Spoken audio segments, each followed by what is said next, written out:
दोस्तों, एक लड़की डीएम बन जाती है, यानी यूपीएससी परीक्षा पास करती है और पास करने के बाद एक रिक्शे वाले से वो शादी कर लेती है। यानी रिक्शे वाले से ऐसा क्या संबंध हो जाता है और क्या उसके दिल में कौन सी भावनाएं होती हैं कि एक डीएम लड़की यूपीएससी परीक्षा पास करने के बाद उस रिक्शे वाले पे दिल आ जाता है और मोहब्बत हो जाती है और वो शादी कर लेती है। यानी एक पल में उसने ऐसा क्या देखा कि एक डीएम लड़की उस रिक्शे वाले से मोहब्बत करके शादी कर लेती है। आपने कहीं सोशल मीडिया के माध्यम से, फिल्मों के माध्यम से आपने कई फिल्मों में देखा होगा, जैसे सूर्यवंशम मूवी में एक लड़की डीएम बनती है और अमिताभ बच्चन से शादी कर लेती है। एक ये भी है, लेकिन फिल्मों में आपने ये सुना होगा, लेकिन रियल में आपने देखा होगा एक ज्योति मौर्य जो कि कानपुर में बहुत चर्चा में रही हैं। और वो उसका पति फोर्थ क्लास में था और ज्योति मौर्य थी, वो एक यूपी पीसीएस अधिकारी थी और वो अपने पति को छोड़ के वो होमगार्ड के साथ में वो सेटल हो जाती है। तो कई ऐसी पिक्चरें, फिल्मों के माध्यम से कई ऐसी कहानियां पता चल जाती है कि हाँ, मिलती जुलती एक ऐसी ही कहानी एक ऐसी है। जिस तरह एक सूर्यवंशम मूवी है कि डीएम बनने के बाद एक लड़की रिक्शे वाले से मोहब्बत कर लेती है, वही कहानी हम आपको बताने जा रहे हैं कि एक लड़की जो रिक्शा चलाने वाला लड़का था उससे किस तरह प्यार होता है। मई जून का महीना था, तपती धूप में एक लड़का रिक्शा चला रहा था और पीछे लड़की से कहता है कि मैडम, मुझे बहुत ज्यादा प्यास लग रही है और क्या मैं पास वाली टंकी से क्या मैं पानी पी सकता हूँ। तो लड़की कहती है कि ठीक है भैया, वैसे भी मई जून का महीना है और उमस भी बहुत ज्यादा हो रही है और अगर पानी नहीं पियोगे तो बीमार पड़ जाओगे, तो भैया एक काम करिए, आप थोड़ा जल्दी जाइए और थोड़ा जल्दी आइए, क्योंकि मेरी ट्रेन जो है, मेरी ट्रेन कहीं छूट ना जाए और मुझे थोड़ा जल्दी पहुंचना है। तो लड़का कहता है कि ठीक है मैम, मैं बस गया और आया तुरंत पानी पी के। लड़का जो था अपने रिक्शे को खड़ा करता है और खड़े करने के बाद तुरंत जो है उस पानी की टंकी पर पहुंचता है और हाथ धुलता है और फिर अपना मुखौटा खोलता है, अपने मुंह को धुलता है, फिर पानी पीता है। पानी के बाद जैसे ही लड़का यू टर्न लेता है यानी मुड़ता है, तैसे ही लड़की की आई कांटेक्ट सीधे लड़के से हो जाती है। जैसे ही उस लड़की की नजर उस लड़के के ऊपर पड़ती है तो लड़की जो थी एकदम आश्चर्यचकित हो जाती है। उसका रोम रोम सहम जाता है कि आखिर उसको आज ये दिन कैसा देखने को मिल गया कि एक लड़का जो कि एक रिक्शा चला रहा था और उसने मुखौटा खोला और खोलने के बाद उसका चेहरा इतना सुंदर था, इतना बढ़िया था, और देखकर लड़की की आंखों में आंसू आ जाते हैं। आखिर उस लड़के का ऐसा क्या रिलेशन था, क्या संबंध हो चुका था कि उस लड़के को देखकर उसके दिल में जो एकदम दिल फट चुका था, एकदम दिल जो है ऐसा लग रहा था कि उसका रोने का मन कर रहा था बहुत ज्यादा। लड़की भी सोच रही थी कि काश ये दिन आज मुझे देखने को मिल रहा, ना जाने भगवान ने ऐसा मुझे क्या कौन जन्मों से जो नाता है, जो रिश्ता है। अब वो लड़की जो थी वो अपने आंसू को छुपाकर वो बैठी रहती है। फिर इसके बाद जो लड़का तुरंत पानी पी के आता है और फिर से मुखौटा को बांध लेता है, बांधने के बाद फिर से रिक्शे को चलाने लग जाता है। तभी लड़की क्या करती है, अपने जो बैग था उस बैग में हाथ डालती है, बैग में से एक छाता निकालती है और बटन दबाती है और छाते को ओपन करती है और ओपन करने के बाद वही छाता उस लड़के के ऊपर लगा देती है। लगाने के बाद जैसे ही लड़का देखता है कि कहीं तो इतनी तेज तपती धूप में एकदम छांव कहां से आ गई, लड़का जैसे ही मुड़ता है, अपने सिर को पीछे करता है, देखता है कि मैडम अपने हाथ में छाता लिए हुए हैं और मेरे ऊपर लगा रखा है। तो वो कहता है कि मैडम, अभी 15 मिनट की बात है और वैसे भी ये मेरा रोज का काम है, मैं मानता हूँ आप मेरी भावनाओं को कदर करते हैं, तो प्लीज ये छाता हटा लीजिए, मुझे अच्छा नहीं लग रहा। और ये तो मेरा रोज का काम है, मैं कभी सर्दी बरसात गर्मी देखता हूँ, लेकिन अपनी मेहनत तो करनी जरूरी है, नहीं तो मेरा परिवार कैसे चलेगा। ऐसी बहुत सारी बातें करता है, लेकिन वो मैडम जो थी, जो पीछे बैठी हुई थी, वो छाते को नहीं हटाती है और फिर धीरे धीरे करके वो जगह आ जाती है, यानी वो जगह आ जाती है, वो दिल्ली के रेलवे स्टेशन पर पहुंच जाती है। दिल्ली के रेलवे स्टेशन पर जैसे ही पहुंचती है, तैसे ही लड़की उस लड़के को पैसे देने के लिए अपने बैग में हाथ डालती है, डालने के बाद अपने पैसे निकालती है और उस लड़के को दे देती है। जैसे ही देती है, तो फिर लड़की क्या करती है, अपने चेहरे को रुपट्टा जो बंधा हुआ था चेहरे पे, वो रुपट्टा खेलती है, खोलती है, तो उस लड़के की नजर लड़की पर पड़ती है और लड़की की नजर लड़के पर। जैसे ही आई कांटेक्ट होते हैं, तैसे ही एक दूसरे को देखकर भयभीत हो जाते हैं, आश्चर्यचकित हो जाते हैं कि आखिर ऐसा आज ये दिन किस तरह का देखने को मिल गया। और वहां पर जितने लोग रेलवे स्टेशन के आसपास लोग खड़े थे, वो देखकर चौंक जाते हैं कि आखिर अ, लड़के ने लड़की को देखा और लड़के ने लड़की देखने के बाद जैसे ही आई कांटेक्ट होते हैं, तैसे ही एक दूसरे को देखकर रोने लग जाते हैं। एक दूसरे के आंखों में आंसू आ जाते हैं, आंसू इतनी तेज आते हैं कि बहुत तेज तेज रोने लग जाते हैं। एक दूसरे जो वहां पर खड़े थे वो लोग पूछने भी लग जाते हैं कि आखिर इन दो लोगों के बीच में आखिर ऐसा क्या हो गया कि एक दूसरे देखकर रोने लगते हैं। एक दूसरे से बताते हैं कि लड़का आया और लड़की जो थी उसके पीछे बैठी हुई थी, लड़की उतरती है और पैसे देती है और देखते ही लड़की अपना दुपट्टा खोलती है और जैसे ही लड़के की नज़र लड़की पर पड़ती है और लड़की की नज़र लड़के पर पड़ती है, एक-दूसरे को देखते हैं और फिर एक-दूसरे को देखकर रोने लग जाते हैं। तो दोस्तों ऐसी उनकी ऐसी क्या लव स्टोरी थी, ऐसे क्या प्रेम हो गया, ऐसा क्या था, वही हम आपको बताने वाले हैं। तो दोस्तों अगर आपने मेरे चैनल को सब्सक्राइब नहीं किया है तो प्लीज़ मेरे चैनल को सब्सक्राइब कर लीजिए और साथ में बेल आइकन को भी प्रेस कर लीजिए जिससे आने वाली वीडियो सबसे पहले आपके पास पहुँचे। तो दोस्तों ये बिल्कुल रियल घटना है, रियल स्टोरी है। ये कहानी है उत्तर प्रदेश के एक जिला पड़ता है आजमगढ़ और आजमगढ़ में एक श्याम नारायण जी रहते थे। श्याम नारायण की 4 बेटियां थीं और सबसे बड़ी बेटी का नाम था प्रिया। तो श्याम नारायण अपनी प्रिया से कहते हैं कि बेटा अब तुम बड़ी बेटी हो, अब तुम शादी कर लो और जिससे 3 बेटियां और हैं और जिससे जब तुम्हारी शादी होगी तो बहुत सारा खर्चा होगा क्योंकि अच्छा परिवार ढूँढने के लिए ज़्यादा पैसा देंगे तो अच्छा परिवार मिल जाता, अच्छा घर-द्वार मिलता, नौकरी वाला लड़का मिल जाता। तो और वैसे भी तुम्हारी 3 बेटियाँ हैं 3 अपनी बेटी हैं, मेरी बेटी है, यानी तुम्हारी 3 बहनें और हैं। अगर हर साल में 2-2 अगर 2 साल में अगर एक शादी करेंगे, तो ऐसे करके बहुत समय हो जाएगा और इसके लिए बेटियों के लिए पैसा भी जुटाना पड़ेगा और जितनी जल्दी हो सके तो तुम ऐसा करो शादी के लिए हाँ कर दो, तो मैं तुम्हारे लिए एक अच्छा-सा लड़का देख लूँ। तो पहले तो प्रिया अपने पापा से कहती है कि पापा मुझे अभी शादी नहीं करनी है, मुझे पढ़ाई करनी है। लेकिन कुछ दिन बाद फिर पापा प्रिया से कहता है कि प्रिया देखो ऐसा है हर लड़की को ससुराल जाना होता है और हम जो माँ-बाप होते हैं वो भी चाहते हैं कि बेटी की शादी हो जाए जितनी जल्दी हो सके। तो प्रिया फिर वो समझती है कि पापा की तकलीफ है, 3 बहनें भी हैं। फिर इसके बाद जो है प्रिया पापा से हाँ कर देती है। हाँ करने के बाद प्रिया की शादी बड़े धूमधाम से होती है, अच्छा खासा पैसा दिया जाता है और पैसा देने के बाद प्रिया जो थी एक अच्छा प्राइवेट जॉब वाला लड़का मिल जाता है और वो ससुराल आ जाती है। ससुराल में वो बहुत सुंदर थी, गोरी लग रही थी और क्यूट भी थी, उसकी भाषा शैली बहुत अच्छी थी। तो उसके ससुराल वाले जो सास थी, उसकी सास जो थी बहुत अपने बहुत प्यार करती थी प्रिया को। वो उसकी सास जो थी प्रिया की उस तरह रखती थी जिस तरह उसकी एक खुद की बेटी हो और जब प्रिया कहती भी थी अपनी माँ से सास से कि माँ लाओ मैं काम करूं तो उसकी सास ज्यादा काम करने नहीं देती थी वो कहती कि जैसी बेटी हमारी हो तैसी बेटी एक तुम भी हो भले ही तुम इस घर में बहू बन के आई हो लेकिन तुम आराम करो और मैं वैसे भी जब नहीं रहती हूँ तो वैसे भी तुम घर में लगी रहती हो तो ऐसे करके प्रिया और सासू माँ के सब लोगों का एक अंडरस्टैंडिंग इस तरह हो चुकी थी आपस में परिवार बहुत अच्छा चल रहा था फिर धीरे-धीरे समय बीता चला गया। एक दिन प्रिया ने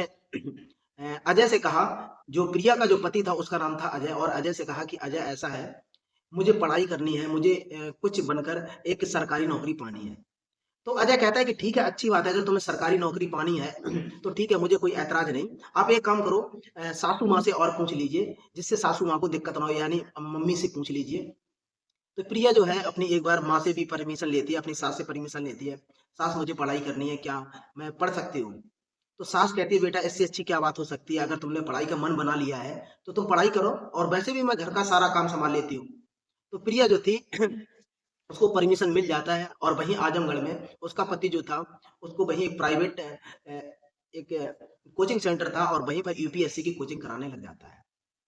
और जब उसका पति जो था वो प्राइवेट जॉब के लिए जब घर से बाहर निकलता था तो प्रिया को भी साथ में लेके जाता था और उधर से भी प्रिया को साथ में लेके आता था तो ऐसे करके दोनों लोग आपस में वो जॉब के लिए निकल जाते थे और प्रिया इधर कोचिंग के लिए निकल जाते थे लेकिन धीरे धीरे जैसे ही कोचिंग उसकी शुरू हो गई चालू हो गई वो अपने पढ़ाई में व्यस्त होने लगी जब प्रिया को जब फोन किया जब जब अजय जब प्रिया को फोन किया करता था तो प्रिया का कई बार फोन जो था उसका कभी व्यस्त जाता था कभी स्विच ऑफ जाता था और कभी कभी वो फोन भी नहीं उठा पाती थी तो ऐसे करके अजय को कुछ डाउट होने लगा कि शायद मैं ना जाने कहीं मेरी प्रिया का कहीं दूसरी जगह संबंध तो नहीं हो चुका कहीं मेरी प्रिया का कहीं दूसरी जगह ना जाए तो संबंध तो नहीं होने लगा इस वजह से शायद मैं मेरा फोन नहीं उठाती फिर अजय ने कुछ कुछ दिन बाद फिर फोन लगाया फोन लगाया करता था लेकिन प्रिया की दिन पे दिन वही हरकत बढ़ती चली जा रही थी यानी वो पढ़ाई में इतनी ज्यादा व्यस्त हो चुकी थी कि उस अजय का फोन भी नहीं उठा पा रही थी और यहाँ तक कि वो अजय से सही तरीके से बात भी नहीं कर पा रही थी और अजय को ऐसा लग रहा था कि ना जाने प्रिया जाने किसी और लड़के से साथ में बातें करने लगी है एक दिन अजय ने प्रिया से कह ही दिया कि प्रिया तुम्हारा हमें ऐसा लग रहा है कि दूसरी जगह तो चक्कर नहीं चलने लगा तो प्रिया को बहुत ज्यादा खराब लगता है और प्रिया कहती भी है कि ऐसा है मेरे ऊपर इस तरह के लांछन मत लगाओ मैं एक अच्छे घराने की बेटी हूँ मेरे मैं समझती हूँ मेरा परिवार और मेरे पति मैं अपनी सास को भी इज्जत रिस्पेक्ट सब करना जानती हूँ और मेरे घर के ऊपर और मेरे ऊपर ऐसा लांछन ना लगाओ जिससे मुझे तकलीफ हो। फिर एक दिन अजय जो है, जब उसका फोन जब बिजी जाता है, ऐसा देख अजय को फिर एक दिन ज्यादा ही गुस्सा आ जाती है। और अजय जैसे ही घर पर आता है और प्रिया की और अजय की तू में होने लग जाती है। तू में जैसे ही जब होने लग जाती है तो अजय क्या करता है, प्रिया के ऊपर हाथ उठा देता है और एक थप्पड़ जड़ देता है। और प्रिया को ये बात बहुत खराब लग जाती है और प्रिया को उसी समय जो प्रिया जो थी अपना बैग पैक करके अपने मायके आ जाती है। मायके में जब वापस आ जाती है तो उधर जो अजय था उसको बहुत खराब लगता है कि मैंने प्रिया को जो था उसके ऊपर हाथ उठा दिया, मुझे ऐसा नहीं करना चाहिए था। और उसने फिर प्लान बनाया कि मैं एक दिन प्रिया से माफी मांग कर मैं उसको लेवा लाऊंगा। लेकिन तब तक उधर प्रिया ने क्या किया, थोड़े दिन बाद उसने तुरंत कोर्ट में जाकर उसने डिवोर्स के कागजात कंप्लीट करवा लिए और उधर लेटर घर पे भिजवा दिया। जैसे ही अजय ने मन बनाया कि हम प्रिया को घर वापस ले आए उससे माफी मांगकर, और तब तक उसका लेटर जो था डिवोर्स का लेटर जब घर पर आ जाता है, जैसे ही वो अजय देखता है कि प्रिया ने मेरे खिलाफ हमसे डिवोर्स के लिए वो हमसे साइन करवाए हैं, साइन के लिए डिवोर्स के कागज भिजवा दिए हैं और वो डिवोर्स लेना चाहती है, तो अजय का भी बहुत ज्यादा मूड खराब हो गया। तो अजय भी गुस्से में उस डिवोर्स पर वो साइन कर देता है। साइन करने के बाद दोनों के जो दोनों लोग थे एक दूसरे का डिवोर्स हो जाता है। डिवोर्स होने के बाद एल्यूमिनी के तहत जब दोनों लोगों का डिवोर्स होता है तो लड़का वाला लड़की को लगभग 3-4 लाख रुपए उसको देना पड़ जाता है। तो ऐसे करके जब 3-4 लाख रुपए जब लड़के वाले यानी अजय ने जब दिए तो लड़की वाली की यानी प्रिया की हालत थोड़ी ठीक ठाक हो गई। प्रिया के घर वालों की हालत ठीक ठाक हो गई। वो अच्छी तरह से वो कोचिंग जाने लगी, आने जाने का किराया हो गया, फैमिली में अच्छी तरह से सिस्टम बन गया था उसका। और उधर अजय का इतना ज्यादा सिस्टम खराब हो चुका था, जो अजय प्राइवेट नौकरी कर रहा था, जिससे उधार पैसे लिए, जो 3 लाख रुपए एल्यूमिनी के तहत जो पैसा दिया, तो वो चुकाने के लिए जो प्राइवेट जॉब कर रहा था 10-15 हजार की नौकरी, उससे ना तो उसका घर चल रहा था और ना ही वो किसी के पैसे चुका पा रहा। और समाज वाले अगल से ताने दे रहे थे कि तेरी पत्नी ने तुझे एक डिवोर्स देकर वो यहाँ से चली गई। आखिर ऐसी बहुत सारी बातें थी तो अजय का बहुत ज्यादा मूड खराब हो जाता है। उधर क्या था, जो अजय की पत्नी थी प्रिया, प्रिया का तब तक रिजल्ट आ जाता है यूपीएससी। तब तक प्रिया का सिविल सर्विस का रिजल्ट आ जाता है और प्रिया जो थी एक डीएम बन जाती है, एक अधिकारी बन जाती है। अधिकारी बनने के बाद प्रिया जो थी उसके प्रिया के परिवार में बहुत खुशी बढ़ जाती है, खुशी का माहौल हो जाता है। और फिर प्रिया जो थी, प्रिया की ट्रेनिंग चंडीगढ़ होने वाली थी। प्रिया जो थी अपने घर के लिए रवाना होती है और अपनी आजमगढ़ से बस पकड़ती है और बस पकड़ने के बाद वो दिल्ली बस स्टैंड पर पहुंच जाती है। दिल्ली बस स्टैंड पर जब पहुंचती है तो वहां पर कई रिक्शे वाले खड़े थे। तो प्रिया जो थी उन रिक्शे वालों से कहती है कि भैया मुझे दिल्ली के रेलवे स्टेशन जाना है, तो भैया मुझे दिल्ली के रेलवे स्टेशन छोड़ दीजिए ताकि मुझे चंडीगढ़ की ट्रेन जल्दी मिल सके। लेकिन वहां के लोग जितने लोग थे वो प्रिया से कहीं 300 रुपए, कहीं 400 रुपए, कहीं 500 रुपए इस तरह के मांग रहे थे। तो प्रिया को लग रहा था कि बस स्टैंड से दिल्ली की रेलवे स्टेशन की दूरी इतनी ज्यादा नहीं है जितने ये पैसे मांग रहे थे। तो प्रिया इस तरह की परेशान भी हो रही थी। लेकिन तब तक एक लड़का आता है और आने के बाद वो सिर में मुखौटा बांधे हुए था और वहीं पर आकर बस स्टैंड पर खड़ा हो जाता है। प्रिया उसी लड़के से कहती है कि भैया क्या मुझे दिल्ली के रेलवे स्टेशन पर छोड़ दोगे? तो वो कहता है कि मैडम मैं तुम्हें दिल्ली के रेलवे स्टेशन छोड़ दूंगा। तो प्रिया कहती है कि ठीक है भैया, पहले तो हमें ये बताइए आप किराया कितना लोगे? तो कहता है कि मैडम आपके सामने ही बिल्कुल जस्ट मैं अभी आ रहा हूँ, तो आपका जो भी मन करे आप हमें पैसे दे दीजिए। तो प्रिया कहती है कि ऐसा है भैया, हमें जो है आप सही सही रुपए बताइए, बाद में बहुत खींचातानी पड़ती है कि हमें इतने चाहिए, इतने पैसे चाहिए। वो कहता है कि मैडम आपका जितना मन करे आप मुझे पैसे दे दीजिए, मैं उतने में संतुष्ट हो जाऊंगा। मेरी पहली बोनी है, इस वजह से मैं चाहता हूँ कि आप मेरी गाड़ी पे बैठे और मैं आपको छोड़ के आ जाता हूँ। लेकिन फिर वो प्रिया कहती है कि आप हमें एक बार एग्जिट पैसे बता दीजिए ताकि मैं आपको पैसे दे सकूं, आप बाद में झिकझिकबाजी ना हो। तो वो कहता है कि ठीक है मैडम, ऐसा करिए आप मुझे 80 रुपए दे दीजिए। तो प्रिया खुश हो जाती है और कहती है कि ठीक है भैया जल्दी करो, आप मुझे दिल्ली रेलवे स्टेशन पर छोड़ दो ताकि मेरी चंडीगढ़ की ट्रेन ना छूट सके। तो वो लड़का जो था अपनी रिक्शे को चलाने लग जाता है और चलाते चलाते मई जून का महीना था तो उसको बहुत ज्यादा प्यास लग रही थी और मैडम से कहता है कि मैडम मुझे प्यास लगी है बहुत ज्यादा, मैं चाहता हूँ कि इस पास वाली टंकी से मैं पानी पीकर आ जाऊं और फिर मैं चलूं। तो प्रिया कहती है कि ठीक है भैया थोड़ा जल्दी आना क्योंकि मेरी चंडीगढ़ की ट्रेन है, कहीं निकल ना जाए। और जैसे ही वो लड़का पानी पीने के लिए उस टंकी के पास जाता है और पानी पीकर वो हाथ धुलता है, हाथ धुलने के बाद अपने चेहरे को धुलता है और चेहरे धुलने के बाद वो फिर रिक्शे के पास आता है। जैसे ही लड़की की नजर उस लड़के पर पड़ती है तो वो आश्चर्यचकित हो जाती है, उसकी आंखों में आंसू आ जाते हैं। यानी उस लड़की ने उस लड़के के अंदर ऐसा क्या देख लिया कि उस लड़की की आंखों में आंसू आ जाते हैं। लेकिन उस लड़की ने अपना चेहरा जो था दुपट्टे से बांध रखा था और वो लड़का आता है, वो अपने चेहरे को भी फिर से ढक लेता है, यानी गर्मी का महीना था, और फिर से वो रिक्शे को चलाने लग जाता है। और वो लड़का जो था उसी दिल्ली के रेलवे स्टेशन पर पहुंच जाता है और पहुंचने के बाद जैसे ही रिक्शे को खड़ा करता है और लड़की रिक्शे के नीचे उतरती है और उतरने के बाद अपने पॉकेट से पैसे निकालती है और लड़के को देती है। और लड़की जैसे ही अपने सिर में बंधे दुपट्टे को हटाती है, हटाने के बाद लड़के की नजर जैसे ही लड़की के ऊपर पड़ती है और लड़की की नजर जैसे ही लड़के के ऊपर पड़ते हैं, यानी आई कांटेक्ट होते हैं, तैसे ही एक दूसरे को देखकर आश्चर्यचकित हो जाते हैं। वो एक दूसरे को देखकर जैसे ही रोने लग जाते हैं, इतनी तेज रोने लग जाते हैं कि आसपास के लोग खड़े होकर ये नजारा बहुत अच्छी तरह से देख रहे थे। और वे सोच भी रहे थे आखिर इन दोनों लोगों के बीच में ऐसा क्या संबंध है, क्या रिलेशन है कि एक दूसरे को देखकर वो रोने लगे। लोगों ने पूछा भी आखिर ऐसा क्या हुआ। फिर वो लड़की जो थी प्रिया, जो रिक्शा चलाने वाला जो लड़का था, उससे कहती है कि आखिर तुम्हारी ये हालत कैसे हो गई। तो फिर प्रिया और अजय एक उसी सीढ़ियों पर बैठ जाते हैं और फिर बैठकर बातें करने लग जाते हैं। बैठ तो प्रिया कहती है कि अजय आखिर तुम्हारी ऐसी हालत क्या हो गई, क्यों हो गई, आखिर तुम रिक्शा यहाँ पर चला रहे हो इतनी भीषण गर्मी में। तो अजय के आंखों में भी आंसू थे और प्रिया के भी आंखों में आंसू थे। तो अजय कहता है कि ऐसा है कि मैं तुम्हें क्या बताऊं प्रिया, अब तुम हमें मिली हो इस जगह पे और तुमने मेरी हालत तो देख ही ली। अब मैं कुछ नहीं कह सकता, मैं जो यहाँ पर रिक्शा चला रहा हूँ घर परिवार चलाने के लिए।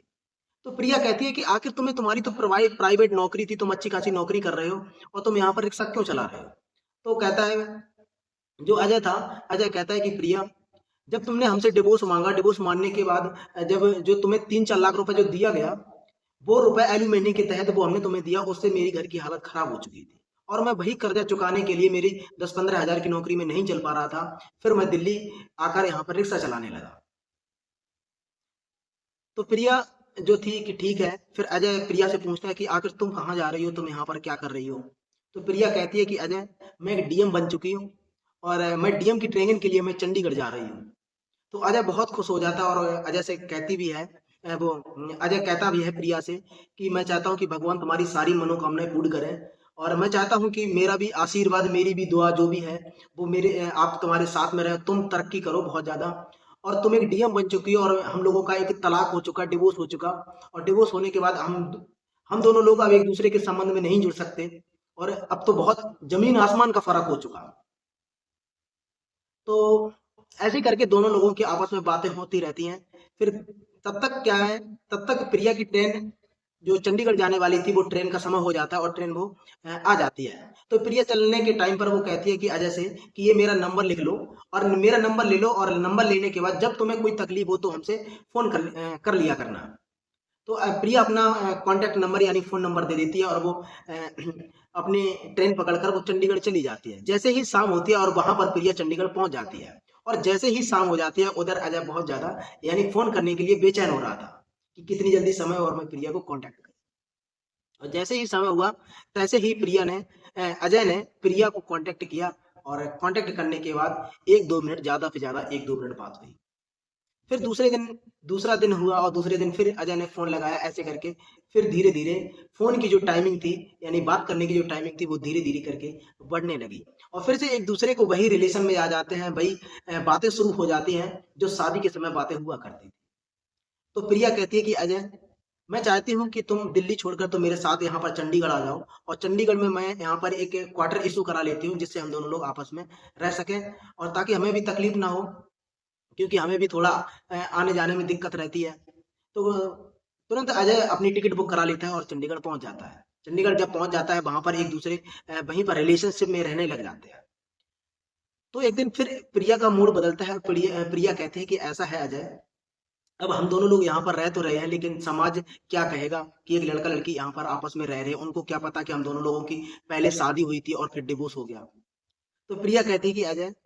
मैं चाहती हूँ कि एक बार फिर से हम दोनों लोग शादी कर लो और जिससे एक नई शुरुआत हो सके और फैमिली वालों को भी खुशी मिल सके। तो प्रिया जो थी कोर्ट में फिर याचिका दायर करती है और करने के बाद जो डिवोर्स था वो कैंसिलेशन करा के फिर से दोनों लोग मंदिर में शादी कर लेते हैं। मंदिर में जब शादी हो जाती है और उदय फिर इसके बाद अजय जो था अपने घर फोन करता है और घर पर फोन करने के बाद और अपनी माँ से कहते हैं कि माँ मुझे प्रिया मिल चुकी है, मैंने प्रिया से दोबारा शादी कर ली है। और उधर प्रिया अपनी माँ से फोन करती है, अपने पापा से फोन करती है और कहती है कि पापा मुझे